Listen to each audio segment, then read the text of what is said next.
Derek, my friend, it's only fitting you come on my show. I joined you and Brett last week, and I think it was after the Saudi game, I want to say. I don't think it was the Haiti game. I think it was the Saudi. Saudi game, yes. So it's only fitting you come on here. Let me know what you think about the group stage. I mean, I don't really – I mean, we're going to dive into it a little bit, but I really don't know how to feel. But before we get into that, how are you doing, my friend? How are things going? Oh, I'm doing great. We had some drama on Twitter the last couple of days, and that was a lot of fun. But I think it's simmering down maybe now. And no hard feelings between any of the major actors involved in that scuffle. We're all good. But other than that, I've just been watching a hell of a lot of soccer. I don't know about you. Between the Club World Cup, which has been extremely entertaining, Gold Cup, not as much entertaining, but hey, it's our team, so we're going to watch. And right now, actually, as we speak, I've got Panama, Jamaica, and Jamaica are, as usual, not performing up to what's on paper. That's normal for them. Yeah, exactly. And, we played Haiti first, beat them 5-0, if I'm not mistaken. Mm-hmm. We played Saudi, beat them 1-0, and then we played Haiti. I meant Trinidad and Tobago. I'm sorry. The first game was Trinidad. We beat 5-0. Mm-hmm. Yes, 1-0. We beat Saudi, and then we beat Trinidad or Haiti 2-1 in the final game of the group stage. Okay, so we finished the group, no losses, continue the streak, unbeaten. I think it's 22 games now, 9 points. Hey, if you're enjoying the video, make sure you give it a like down below and subscribe to the channel if you haven't already. We're trying to hit 8,000 subscribers by the end of the Club World Cup. And with your help, I know we can reach that goal. So make sure you subscribe if you haven't already and hit that little bell notification so you never miss any of my videos. Now, back to the video. And Derek, I don't feel anything. I don't feel better. I just don't feel it. Like you would think if your national team wins their group, coast by, maybe you feel a little bit of positivity, but man, I still have so many questions. Yeah, there's a guy out there named Yanks Abroad, I think, who does videos as well, and he did sort of this breakdown of what he's seeing and how we're building a way of playing, right? And I think that if that's where you want to go to make yourself better, that's fine. I understand what he's saying and how we're moving and how the pieces are moving around. I get that, but it doesn't look a whole lot more different than Greg Berhalter's ball, where I think he tried to do some of them or most of the same things. I think he even tried that thing where, you have he held back Adams as a right back, and then when we were in the offensive stage, he would move to midfield. That's sort of what Freeman is doing now. I just I'm not seeing anything there to make me feel better. Now I have to ask myself this question: is it that he doesn't have the players to do what he really wants to do, or is kicking the ball sideways and backwards just something? Because he's mentioned before, Poach, that whenever the pressure's on, we go back to our old habits. Well, a lot of these players weren't there for the old habits, so I'm not sure we can blame that bad habit on these players. So still a lot, way too much sideways and backwards for me. No, I agree. And, one of the things I want to ask you too in a little bit is like maybe someone's players whose stock is up, maybe some who are down. Talk a little bit about that, because I do think there has been a couple bright spots. But as far as the 3 games between Trinidad, between Saudi, between Haiti, if you had to pick one, now I don't think any of them really have been, but if you had to pick one of those matches that impressed you the most, which one would you say it was? Yeah, I'm not sure I could break down any one. I mean, the TNT game, you would think we won 5-0. That should be the one where we must have played the best, but that team looked broken, and like they didn't really want to be there. But as far as a player that's really come out and put a stamp on this team and said, I'm the best guy on this team, and that's Tillman. I think for me, that's been the bright spot. That's somebody who's saying, hey, you know what? If Reyna can't get his shit together, I'm here. I'm taking this spot. And, obviously you could say Luna's competing for that spot too, but he sure looks like Poach would rather play him out wide. Yeah. Although we did see some interchanging when we had Sullivan, Aronson, and Tillman. They were flip-flopping spots all over. And I like that interchangeability. I hope to see more of that. But in general, yeah, I didn't see anything shocking. Luna has not, he's not been bad, but he's had some good moments. I think we were all hoping we'd see more from him. But yeah, still, I think he's made his way onto this A team going forward. I think Poach likes him. I think he's earned it. Aronson, well, I'll let you lead that conversation if we talk about people whose stock is a little bit down. But yeah. Well, I just want to say too, I think that the bright spot is Tillman. Tillman looks like a completely different player under Poch than he did Greg Berhalter. I actually put a meme up of a little guppy, like a little tiny innocent guppy, that not intimidating, nobody scared at all. That's how he played underneath Greg Berhalter. Now he looks like freaking Superman. He looks like one of the best 10s we've ever had under Poach. And that is a good point, though, because I thought Luna would be more in the mix of maybe competing for that number 10 spot for the 26 team, like maybe compete for the starting spot. Right. But he's out wide. That's going to be Pulisic out wide when things really start to ramp up. But having Tillman, thank God, it's just somebody who can take that role and run with it. And Tillman, I think, if I'm not mistaken, was it Leverkusen? He's like on the verge, or was it Stuttgart? There's a team in the Bundesliga. It's Bayer Leverkusen, and they have agreed to personal terms. That doesn't mean that PSV is going to let him go, but it sounds like they're going to meet the financial requirements. Maybe even that's shocking to me, because that's a lot of money for Bayer Leverkusen to spend on a player.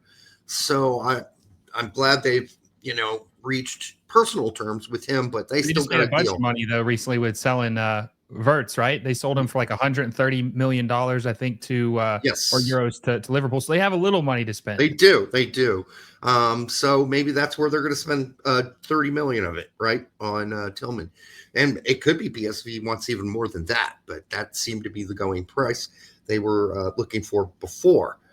I did want to mention Chris Richards too. I don't want to leave him out.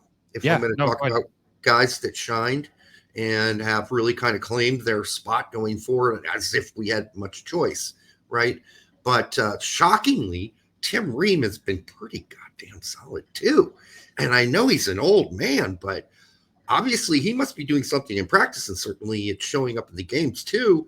And we all know what his skill is, which is his passing ability, his ability to switch fields and find through balls. Like, we don't have anybody else that can do that as consistently as Tim Ream.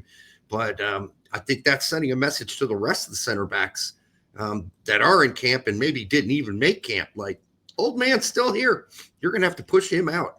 Yeah, and see, that's a good thing too. Like, I don't, some people will say we're too negative, but I say this, me, you, Tack, Pete, we're all, Brett, we're all just honest, and Adam too. We just call it like we see it.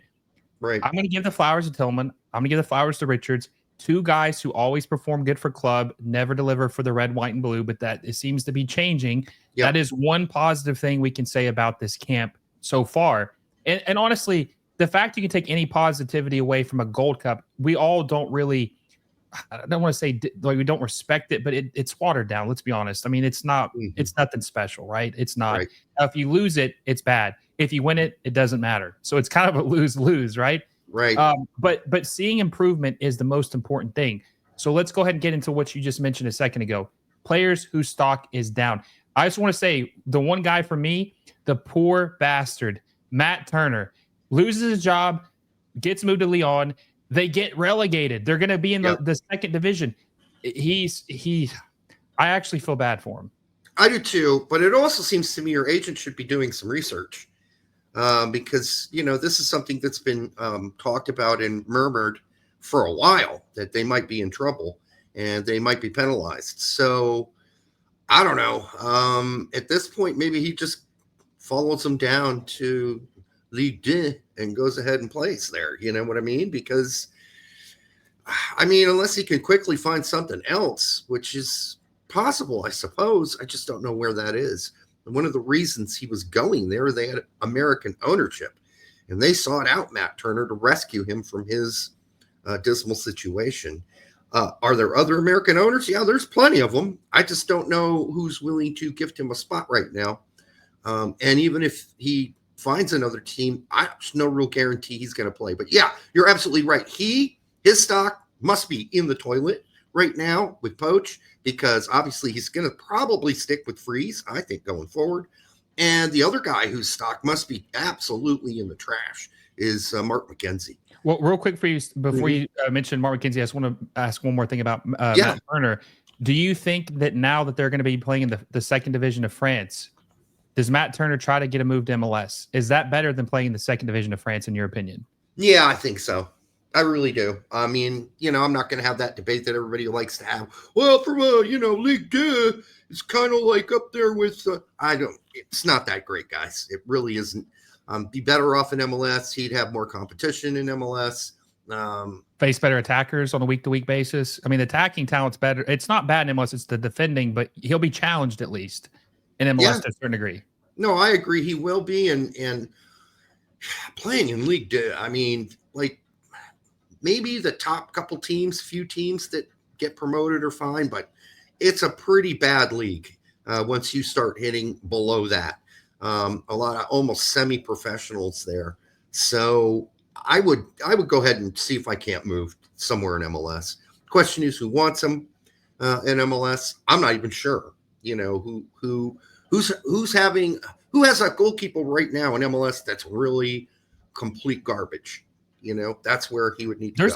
There's a couple. I mean, I think that even your team, the Galaxy, they've been kind of shaky. I mean, maybe they could visit, maybe getting him on loan for a little bit, even just to see what Leon's situation is long term. Maybe he could come back if he plays for a year and they get promoted. I don't know exactly if their penalty, requires them to stay down for 2 years, or if it is just 1 year and they have a chance to move back up. But I think that could be a possibility. But, honestly, I think Matt Freeze, I want to mention he had one blunder. I think it was against Haiti. But for the most part, I thought he's looked okay. So I think at this point, it's unless Matt Turner just blows Pochettino away, it's probably a lost cause at this point. He's not even letting him have a chance like he did. He gave him the one game. Matt Turner had some bad goalkeeping in that game. Switzerland, right? Yes. Where, you just don't block a ball back into the box like that when you make a dive. You push it to the side. Everybody knows that. Maybe there's some reason he couldn't do it that I'm not aware of. I tell you, the guy that really got screwed out of all of this, because he'd be playing right now and he'd be starting every game, and that'd be Zach Steffen. I really think he would be instead of Freeze. I think Poach had him in mind the whole time as the guy that was going to compete with Matt Turner. And poor Steffen just can't stay healthy. So unfortunately for him, that's a negative for him going forward. I don't know when he gets another shot, Or if he does get another shot, who knows? Maybe he doesn't get one at all. I mean, he is 30. Yep. By the time Poch leaves, he'll be 32. I mean, who knows? But you were mentioning earlier that I think you were going to say Mark McKenzie is another player that stock has dropped after this tournament so far, right? Yeah. And I agree with you. Mark McKenzie really has had every opportunity, and he just can't capitalize on it. Right. And this is after starting the season at Toulouse, doing really, really well. And then somewhere around midseason, they fell apart. They were just giving up goals left and right, and he was part of the problem. Because seems like he brought some of that, must have brought it to camp, because, he's not been given a shout out at all in this group stage. And I don't see anything changing as we go into the knockouts. You're not going to throw him in there now unless Ream, pulls a groin or something, old man Ream. But, I think Poach is going to stick with Ream and Richards through all of this as long as they can stay healthy. And the other guys just haven't made a good enough argument. Unless he goes to a straight up back three at some point, which is possible. You could see that we're up 2-0. There's 20 minutes left, and he just wants to hold on to the lead. You pull out Freeman and you throw in Zimmerman or McKenzie or whomever as an actual real third center back, instead of playing Freeman as a right center back, which is essentially what Freeman's been playing. I mean, if we're honest. Yeah, and then, like you said, giving Arfson or Tolkien the opportunity to move up the pitch and play more as a winger in the attack. But as far as okay, we got to mention this guy. I mean, because this has kind of like been the hottest topic the last couple, like the last week, the last couple days for the USMNT. Mm-hmm. It's Patrick Agyemang. Now, you had during your live stream compared him to a Disney character, Bambi. Yeah. Yes. And you got a lot of, well, some people thought it was funny, including me. Mm-hmm. Some people got offended by it. And you made a video today talking about it. And I think it was lighthearted. I don't think it was in bad taste or that you were being vicious or malicious. No. So what do you have to say about your nickname Catching Fire and everybody using it now? Apparently, well, anyhow, let me just put this in context.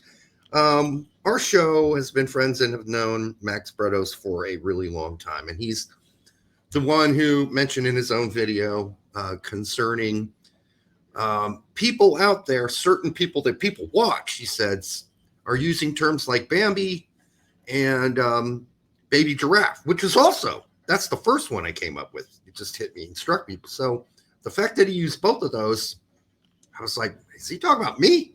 Am I schlep boy? And so, I thought I'd have to respond to that.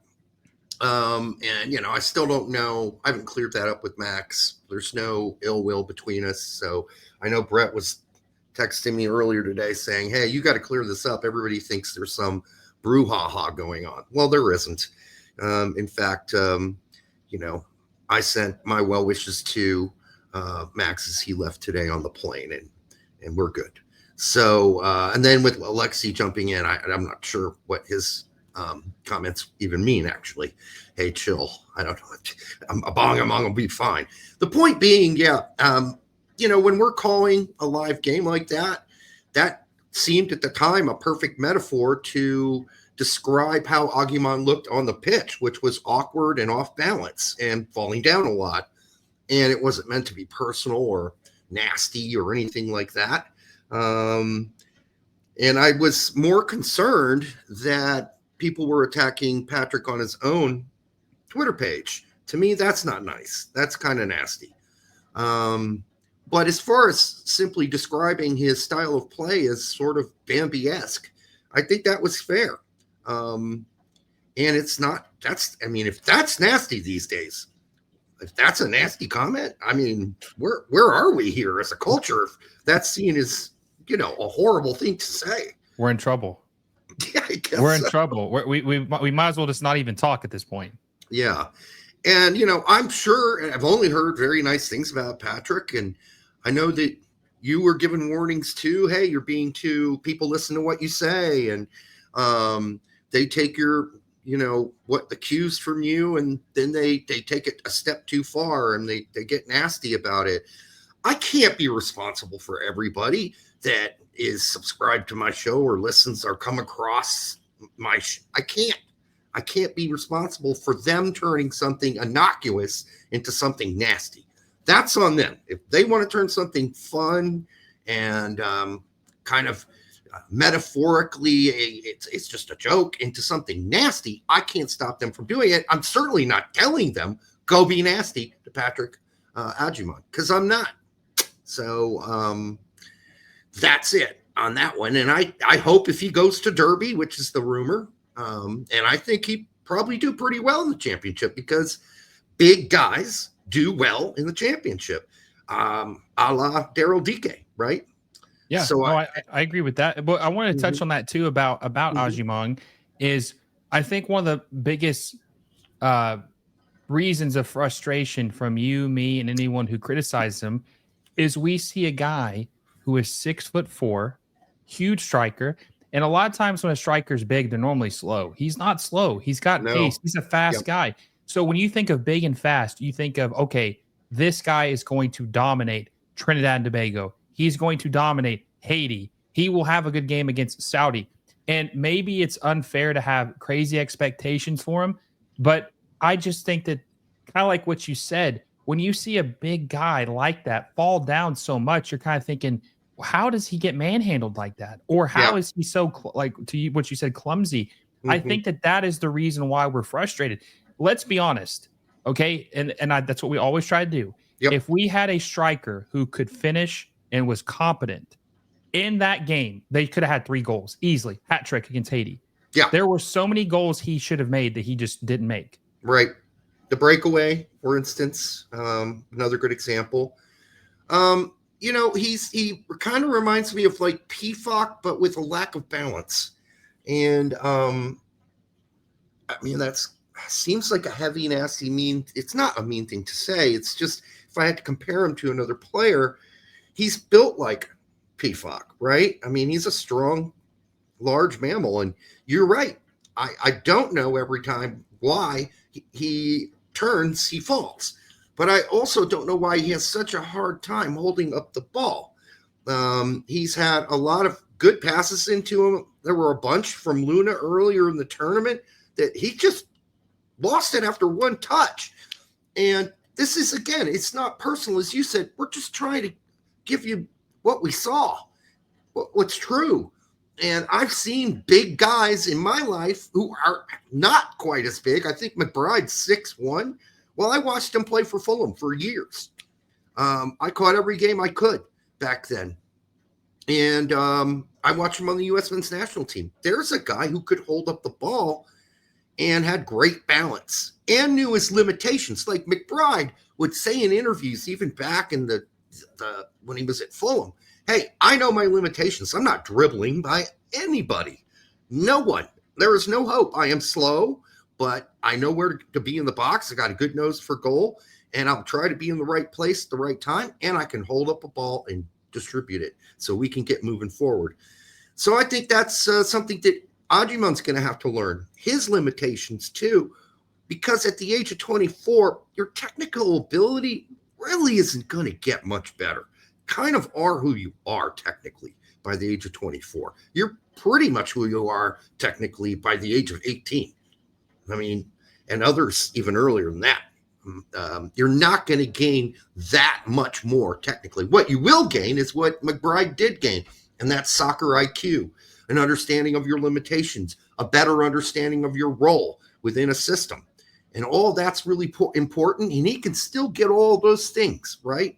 And if put in a good system in the championship where they cater to his limitations, I think he'd do okay. I honestly do.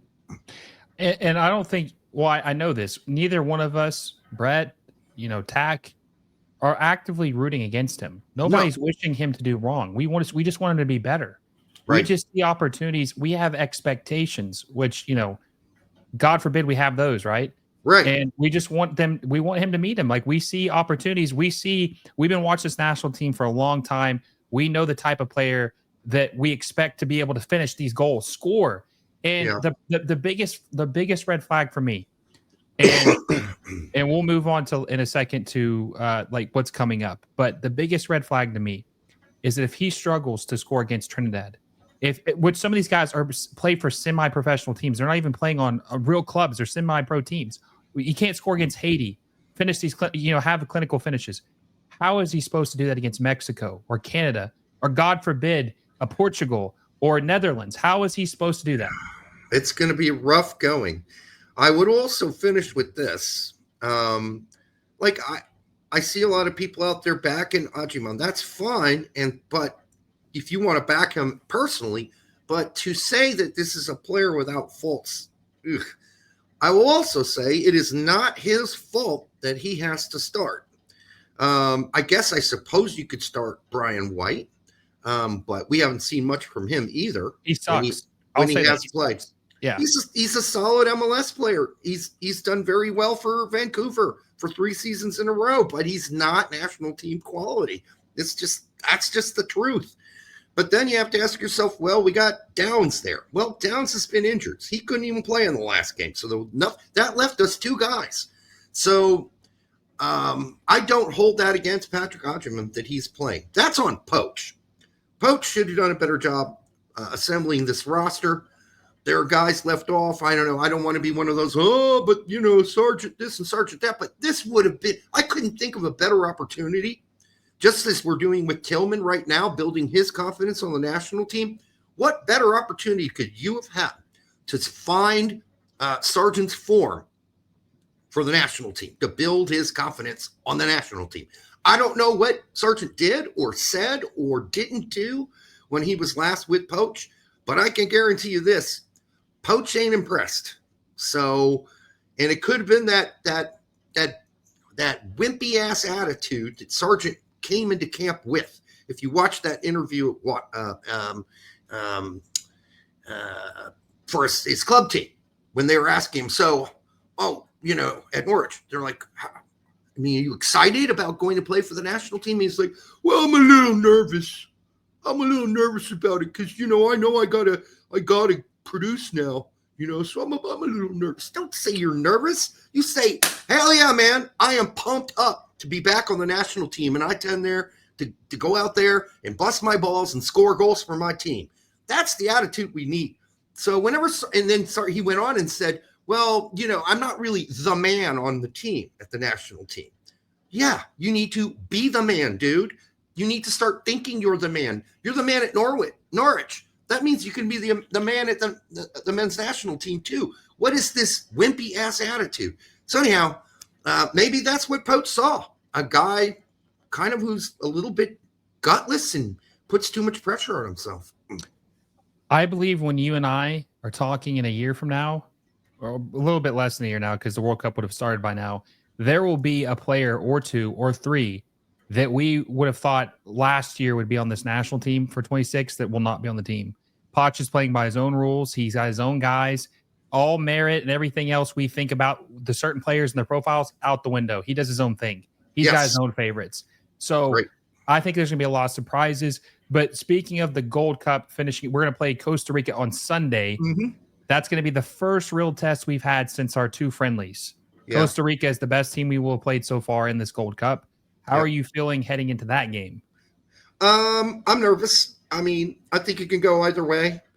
I know we're probably going to start the standard lineup that we've had with Arson, Freeman, Richards, Ream, Luca De La Torre, I don't know, and Adams probably, or maybe it's Adams and Berhalter. I wouldn't surprise me either, but the front four will remain the same as well. It's a little nerve-wracking because this is an actual, team full of decent pros, and our team is still not look like we're gelling and coming together. So, certainly issues. Winner go home too. Yeah. No. Winner go home. Yep. That's and we're playing in goal Keylor Navas. He's no scrub. Yes, he's no scrub. Yep. This is going to be one of the best goalkeepers they faced, and it's not going to be easy to score a goal. I think I'm going to take a different approach to this. I think Luna has got to step up too. I think Luna has not been playing as well as we've seen him in the USMNT kit. He's going to have to start stepping up and creating chances in the final third because he's kind of – and I'm a Luna fan. I like Luna a lot, but he's been a little underwhelming lately. It's been pretty much the Tillman show. So we need to see them start to play better together. Jack McGlynn, where the hell is the guy that scored the absolute banger against Turkey? First game of the friendly. Where's that guy at? Now, he's had some beautiful crosses. He's had some decent plays, but he's not – if I had to use one word to describe this entire camp so far, you would probably think underwhelming, but it's inconsistency. Not enough. Has there been a single player in the entire camp who's put two performances back-to-back together besides maybe Tillman? I don't think so because – not to make excuses for them at all, but these guys, it's the first time a lot of them ever played together before. So you can see that play out in the games. There's a lot of sort of erratic behavior, and, the safety is always to pass it sideways or backwards when you don't feel comfortable about, if I kick this through ball, is that guy going to be there? And I think it's each player getting to know each other better. Maybe now we're through this group stage, we'll see more of that comfortability. That's what I'm hoping for. I'm certainly not counting on it. But by the way, you were mentioning players and Poach playing by his own rules. I don't think anybody should be shocked if Gio Reyna does not make the World Cup team going forward, or even gets called up going forward. So there's another name we all just supposed was going to be there because he was on the last team. Surely he'll be older, wiser, smarter, a better player by 4 years from now. Hasn't worked out. And just because his name's Gio Reyna and he did what he did at one point with Dortmund, and what he's done with the U.S. men's national team has been, whenever he plays for us, he's first class. but that doesn't mean he's going to make this team. Yeah, and also too, there's a lot of rumors flying out right now just because this is the most active time during the transfer window. Yeah, there was a report today saying that he'd been offered all 3 top Eredivisie clubs: Ajax, PSV, Feyenoord. I don't know where any of those stand, but if they end up selling Tillman, that would make sense to bring him in as a replacement for Tillman for PSV. And then they said that also LAFC were showing interest in him, and I don't think that it really went anywhere. I think he kind of said, "Yeah, I'm not really ready to come back to MLS or go to MLS yet. I want to still test the waters in Europe." But man, at the end of the day, Derek, he's just got to get. It's like Turner. He's got to start playing. Yeah, like you mentioned earlier about 18. That's when your body. That's like when you really not necessarily are the best version of yourself, but like your technical ability is developed, and then you just kind of sharpen that every single passing year until you reach your prime. He is wasting his prime years. He's 22 years old, and he really hasn't played consistent minutes in what, 2 years? 2 years. Yeah, that he's literally wasting some of the most important developmental time of his career right now. Yeah, and part of that Stortman's plan didn't work out for him. They were going to give him minutes this season. They did, and then when he actually started games, he was fairly unimpressive. So he kind of blew that on his own.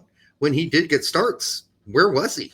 How did he play? He was fairly innocuous throughout the whole game. So, yeah, some of this is definitely not just bad luck and injuries. Some of it's on Reyna himself and making some poor choices. The loan to Nottingham Forest, not so good. So it won't shock me if he doesn't make the team.